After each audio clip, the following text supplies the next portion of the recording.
because that's all you're going to get if you want to deny that which is. And the people that want to believe it's all of a huge bed of roses here on the earth. And there's no such thing as mentally ill people. I mean, you're naive children. You're not looking at what is, you're looking at what you want to exist, what you want the reality to be. There are such a thing as mentally ill human beings. Mental illnesses are real. All you need to do is open up your eyes, take off the rose-colored glasses, and look at the behavior that's out there. And you don't think that's a product of psychological illness? Well, what's it the product of? So, I mean, I don't really want emails like that anymore. Okay, look, folks, my mind is made up, not because I have a belief system, because I've done enough study and homework over decades of my life. All right? You're not going to convince me something I know exists doesn't exist. I've studied it extensively from a perspective of psychology and neuroscience. All right, not pseudosciences. Okay? Psychopathy, psychopathology of the mind exists and is real. Get over it. Get over yourself and your own ego. It's again, you don't want it to exist. You don't want to live in that world where, well, tough. It's such a shame, isn't it? That is the world, however. So get over yourself. Okay? Now, let's just get over the fact that psychopathy exists, and let's look at what it actually is. Because a lot of people are in confusion about what it is. They think it's this Hollywood variant of psychopathy. A psychopath, oh, it's got to be a serial killer, right? It's got to be a total lunatic wielding an axe and going after people at random. That's a psychopath. No, a psychopath could be that, but that's not what a psychopath has to be like. As a matter of fact, most psychopaths are very good at covering up what they are.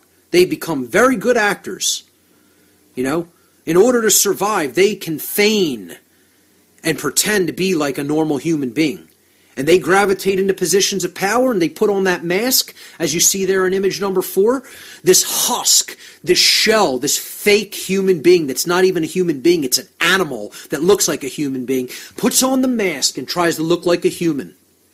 That's what a psychopath's really adept at. They're very, very skilled at doing that. And that's why naive people who are really children in their psychological makeup, okay, and haven't grown up and haven't become adult human beings psychologically and spiritually, want to believe there's no such thing. Because they don't want to accept that there are other intelligent beings walking amongst us that look human but are not human. That are animals that walk on 2 legs, but they are not human beings.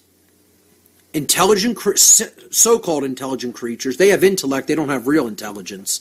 But they're intellectual creatures that walk on 2 legs, bipedal, they walk like a human being, they have speech, they talk like a human being, they look just like a human being, but they're not a human.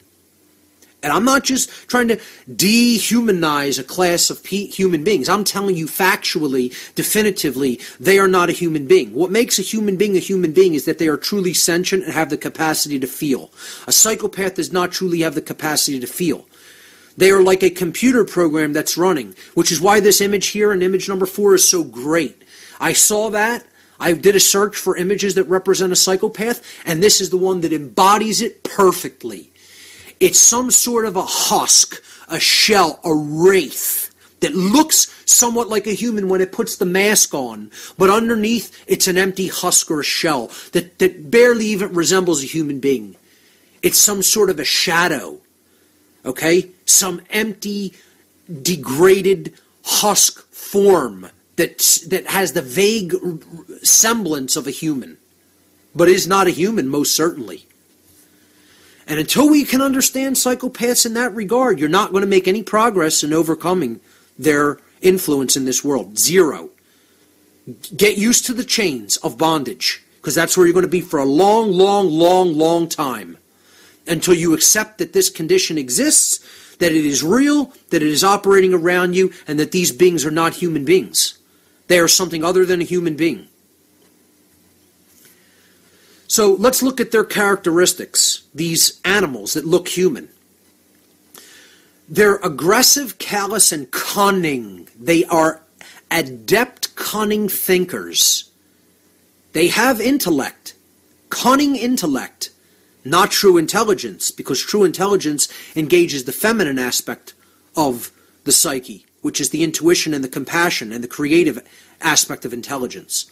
Holistic intelligence comprises both intellect and the creative, generative side of the psyche, which these beings do not have. They only have the intellectual side. They have a complete lack, a complete absence of conscience and empathy, which we talked about earlier. No conscience, no ability to feel the repercussions of their behavior toward others.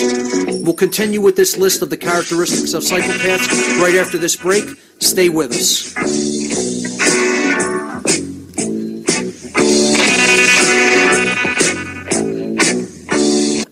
Talking about the characteristics of psychopaths, let's get right back into it. This is slide number 5 on my images for tonight's show. They're aggressive, callous, and cunning. Very intellectual creatures, but not true holistic intelligent beings. Holistically intelligent beings. They have a complete absence of conscience and empathy. They cannot feel the repercussions in their physiology of what they do to others. And when I say that, I mean it literally. Cannot. It's not possible for them to feel empathy. As strange as that is for most people who do have that capacity, okay, there are beings in the universe that is true for.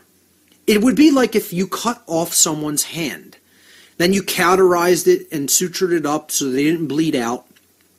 They would no longer have a hand. They would no longer have the capacity to grasp something in that hand, in that limb, without some piece of artificial technology. The capacity would no longer be there. That's what a psychopath is like when it comes to the ability to feel.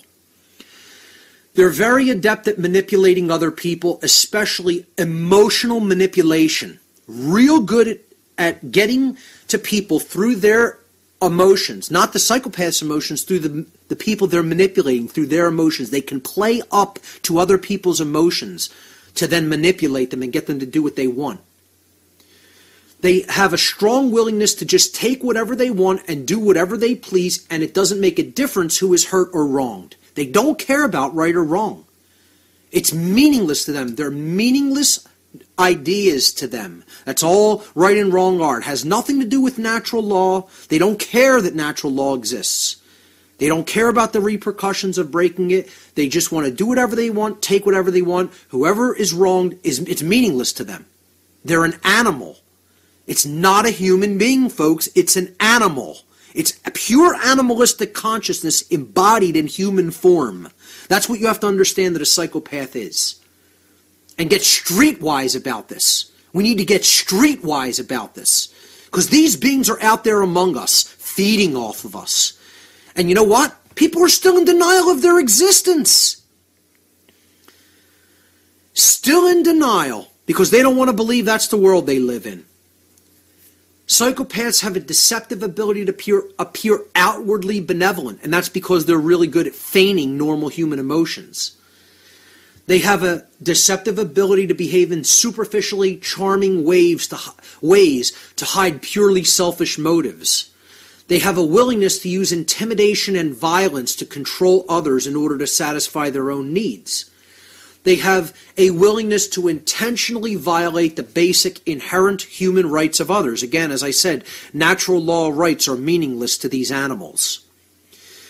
They have a complete absence of any sense of guilt or remorse. So it doesn't matter who's hurt. They're not going to feel guilt. They're not going to feel remorse. They don't have the capacity to feel guilt or remorse.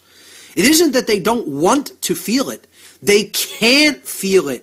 There's a reason, because their limbic brain doesn't work the same way as a normally functioning human's limbic system in the brain, the midbrain. The mammalian brain is broken in a psychopath. And there's a reason it's broken, which we're going to get to. Psychopaths they rationalize their own immoral behavior. So rationalization's a big thing.